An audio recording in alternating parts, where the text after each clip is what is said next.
Something incredible happened last week that could change the way the cocoa industry would operate.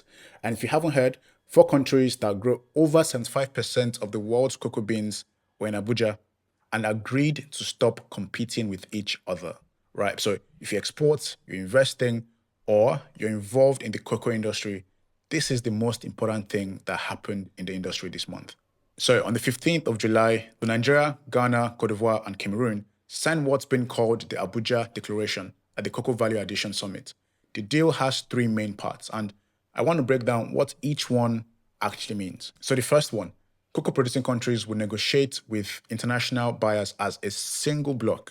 And what this means is that the four countries would come together and agree on the price range that cocoa beans would be sold at.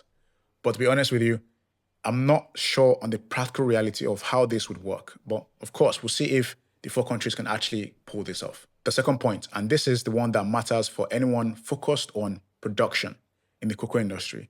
The four countries are now working on how to capitalize on the multi-billion-dollar industry and looking at how to process more cocoa beans locally, right? And that's because currently Africa makes less than 10% from the chocolate industry because we mostly export the raw cocoa beans, right? So the Abuja Declaration is making a push for local processing and value addition in Africa. And based on what was reported, there's a new 70,000 metric ton processing plant being constructed in Shagamu, with Sunbirth handling the development of that project, right? So when this project gets completed, it will bring the national grinding capacity to just over 120,000 tons per year. And on the last point, the four countries are taking a common position on the EU deforestation regulation, which goes into effect by December 30th this year. And with this, the African countries are set to each build their own national traceability systems to enforce compliance on cocoa bean production locally, right? So this is actually a great initiative as Nigeria and the other cocoa producing countries appear to be taking trade compliance serious enough to set up policies guarding international trade. My argument is, although this is what's needed for the industry, it makes it incredibly difficult for small and new exporters to export into Europe once these systems are fully set up. So here's what I take out of the situation.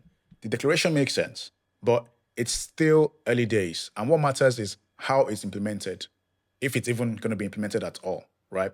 And Ghana is struggling right now to even pay its farmers on time.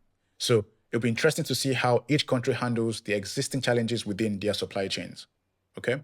So if you're a processor, an investor, or you're involved with the government, the window to position around not just production, but value addition is opening right now and not in 3 years' time. And to wrap things off, I work with businesses and investors on exactly the best ways to navigate the African agricultural landscape.